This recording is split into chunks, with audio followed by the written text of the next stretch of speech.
Hello everyone and welcome to the daily analysis for today, which is Thursday, December 13th. It's about 3:20 p.m. here in the eastern United States. And some interesting movement today in the market, in my opinion. A lot of things that happened across the market were some pullbacks and retests of major levels. I'll talk about the USD CAD, which I shared with you yesterday, and go into some more detail on that. Also, the pound odd, which you can see right in front of me, is sitting right on a level which it continues to test. And there's a few more also that are testing major levels. So I want to cover those and also talk about if there's any profit potential from those levels in terms of bounces and things like that. And then, of course, we'll talk about a few pairs that are not sitting on levels that are actually moving. And we'll get into all of that. So let's check our news for tomorrow, and then we can work back into the charts. And as you guys can see, this is the chart for tomorrow's news, and it's fairly light. Core CPI comes out at 8:30, and that is, a red tagged event, but not anything as major as unemployment or NFP. So the only red tagged event is not a major red tagged event, although anything red tag can certainly affect the market. So I'd say pretty light news overall. There's a lot of the minor announcements going on, but those don't typically tend to have a major effect. So keep your eye out on that 8:30 announcement in case there's a massive deviation. But other than that, trading should be pretty steady and pretty quiet. And quickly, guys, our terms just say that we're not licensed or qualified to provide investment advice for you, and that anything that I'm saying here is just my personal opinion, and it's not something that you should go stake your own money on. Okay, it's required by the government for you to understand that, so please read through that if you need to. All right, so again, I'm going to start with the pound odd here, and as you know, there's a few things to note here that are worth noting. Number one is that during this reversal here, because before this point up here, we were in a strong up movement, which is equally as steep as this down movement, and so we started moving down. This at first, looked like a pullback, but then kept going, and then started pulling back, but then kept going, and eventually we got all the way up here around 159 at the top. And since then, it has been moving down pretty consistently, and where we are right now is basically the first major base that we've run into, which is right around 152.85 to give you an exact price. It's this base here. It's been sitting on this base. You can see that it broke below it, broke back up, and since this point, which was almost a month ago, it's been sitting right here. So we've been sitting on this base for almost an entire month now. And the question, of course, is when is it going to explode to the upside and go toward higher highs, or when is it going to break to the downside and go toward lower lows? And of course, the answer is that I have no idea, unfortunately. But I can give you a few things that I'm looking at. Number one, the most obvious thing I'm looking for is a candlestick that breaks and closes below here on the daily chart. That would be the most obvious sign of a break. I'm also looking for this little minor trend line that is appearing and kind of opening to see if price begins to bounce and continue shaping in this expanding wedge, which is just right now starting to build. If that occurs, then any buys off of this 152.80 area would be very high quality positions. Now at this point, I don't love a buy off this because it's so slow. You get some moves like this one, and then all of a sudden it's right back and retesting, and there's really no profit potential in terms of movement. But if this continues and the range begins to open up, and we start getting moves from this base up into this range of about 300 pips, then all of a sudden, that's a very quality trade and something that's worth taking. So if that continues to open up, that's one thing that I'm certainly looking at on the pound odd as a potential money-making system, is to play that wedge right off this 152.80 bench. Okay, and let me zoom into the 4-hour to show you this a little more detail. Okay, so you can see that from the bottom right here where this base is built, there's a lot of great entries setting up. Nice tail bars that are sticking through and then pushing back up toward the upside, happening pretty frequently and actually currently as we speak. Now the issue right now again is the profit potential. You don't know if you're going to get a bar like this that's going to hang around, get redirected, and then eventually go, or maybe you're going to get something that actually reverses and comes right through the line and stops you out. So the question about profitability and profit potential is the most important one. If you're going to get trades that go this high, well then this might be definitely worth taking. But when price is just ranging back and forth like this, it's a lot more difficult to take a high probability trade just because of the ranging nature. So again, for me, if price is opening up and continuing to go toward higher highs, setups like this that have some momentum and look to try to be continuing upward would be high quality buys. Again, if there's a reasonable profit potential or a profit expectation, which is very critical when you're making trades. Obviously, you don't want to make a trade unless there's profit potential in it.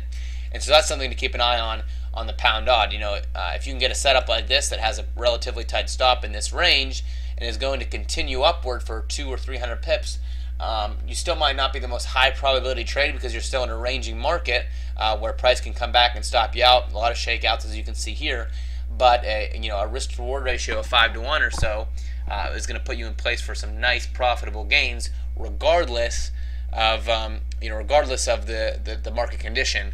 It's going to be worth taking those type of trades. Okay, so keep that in mind with the pound odd. If this level continues to hold up, it should provide some good entries, and I'll continue to look at that and let you guys know if I'm willing to take any trades off that base. Right now, I'm just not there yet because I think that there's still a lot of indecision. But eventually, if again that range widens up and we start getting good quality price action signals off of that 152.80 area, then I'll probably begin taking some trades based on that, and I will let you know when I get to that point. I also want to quickly touch on this USD CAD. As I mentioned yesterday, I was looking to take a long position based on this 50 Fibonacci level, what we're sitting on right now, trying to get some continuation up, which I did. My stop loss was about halfway between these two levels, maybe a little toward the bottom, so I was safe, but pretty close call here. Now we actually have a double bottom and are pushing up, so it's looking like a good continuation, or at least a good bounce up toward the 61.8 fib level. Sorry, I'm having trouble talking here.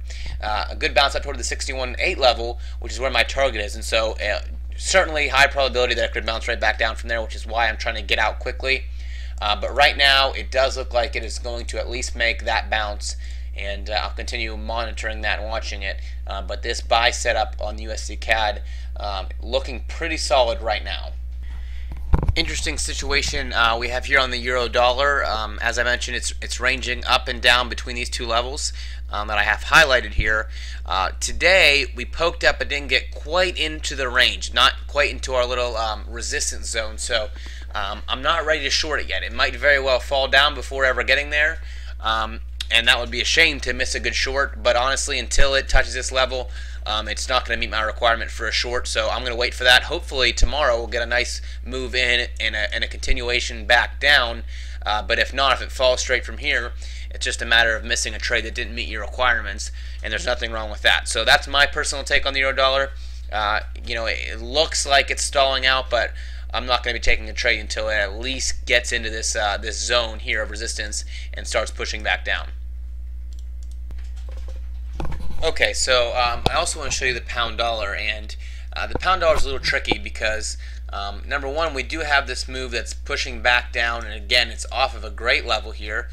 It's this triple top level here where you can see that it's tested several times, and it is pushing down. Now, the reason that doesn't give me all the confidence in the world that this is heading right back down to the trend line is because this candle bar right here is forming a pretty good tail off of the recent pound dollar strength.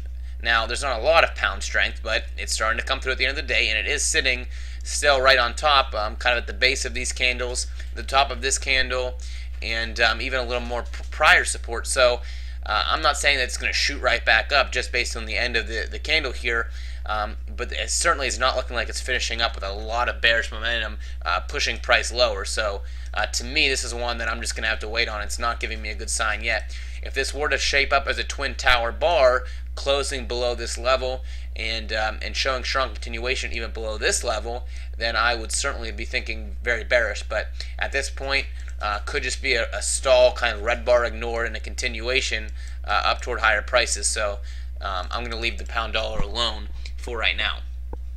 Now, the odd was relatively weak today, not as weak as the pound, as you saw that the pound odd moved lower against it. But the odd was somewhat weak. The US dollar was a little bit stronger. By the end of the day, I guess the US dollar may actually be the strongest currency on the board. I have to verify that. but it did end up moving up against the CAD, and obviously you can see that it moved slightly against the euro, a decent amount against the pound, and here also against the odds. So the US dollar is actually gaining a little bit of strength, even though it's not making huge moves, as I showed you on the USD CAD, just barely hanging above that 50 fib level. So if it continues to gain a little bit of strength, the stock market continues to go down and it has that reverse effect, we could see a nice blow up of the US dollar and a really good momentum shot. Just hasn't happened yet. Let me zoom a little closer on this odd. You can see that we're not too far from coming back down and test this level, which wouldn't be a surprise whether it was coming back lower or if it was just coming to test and then continue. Either way, a retest is almost expected in this situation. Could be a high probability short, just to go ahead and take a short with a very small target if you're a smaller time frame trader and you want to catch it on a 15 or a half hour or an hourly chart, and target this 105 area, and expect that it's at least going to come back to make the test before moving next. Now, again, if that US dollar strength builds up, we could actually see a shoot right through. Now the odd is, probably not the pair that I would want, or excuse me, not the currency that I would want to match the US dollar up with if it does gain strength. I probably would rather match the US dollar with the pound or the euro. But still, if it gains enough strength, that's going to be across the board. Everything's going to fall against the dollar if you get that, burst of strength. So keep an eye on all the pairs. Obviously, at the end of the day, you want to pair it up with the most technically sound setup if you do believe that there's going to be a burst of strength. And don't count the odd out if it breaks below this main resistance point here, excuse me, the support point here, because there's a lot of room for it to fall if it is in fact going to fall. Okay, so that's the odd dollar. Let me actually just cover the euro pound quickly too, and then I'll end with that. And the reason I want to talk about the euro pound is just because we made that note yesterday or actually that was 2 days ago, I guess, that as this was moving up in this range, the most obvious place for this to go is around the 81.50 area to test this point here. You can see that pretty major level also been tested back here, and is also the high in this range right here. So pretty big level, pulling price back into it, and the euro pound is still certainly rallying. Again, you can draw a trend line, a wider trend line, and show that it has some potential to move higher. I mentioned before that I don't really buy that as a trend line because I think this is obviously the valid trend line. It's been tested a lot of times before and has even showed some resistance after it broke through. So I think that this is definitely the most valid trend line. But nonetheless, depending on how you're looking at it, you could say that this is certainly continuing the upward trend because it hasn't broke below. It hasn't broke below 79.50 or anywhere down here where you would consider the trend to start being bearish. So we're still in a bullish trend, and this is moving up, which means that it's a continuation, whether the trend line fits or not. So go ahead and take a look at that euro pound. Keep this level in mind, and make sure you pay attention to what's happening here because a break of this level, a retest, and a continuation is going to be a fantastic buy opportunity, and a strong rejection is going to be a fantastic sell opportunity. So either way, could be a great trade setup. So I would keep your eye on euro pound if I were you. I think that that's going to present a good opportunity one way or the other here in a few days. Okay, so that's about it for the daily analysis, guys. Again, as always, I do appreciate you stopping by and showing your support. All of you who watch it every single day without fail, it means a lot because we put time and effort into it, and so it's good to know that it's appreciated and that it's helpful. All right, so leave a thought or comment or anything below, and I'll respond to those, and I'll talk to you tomorrow.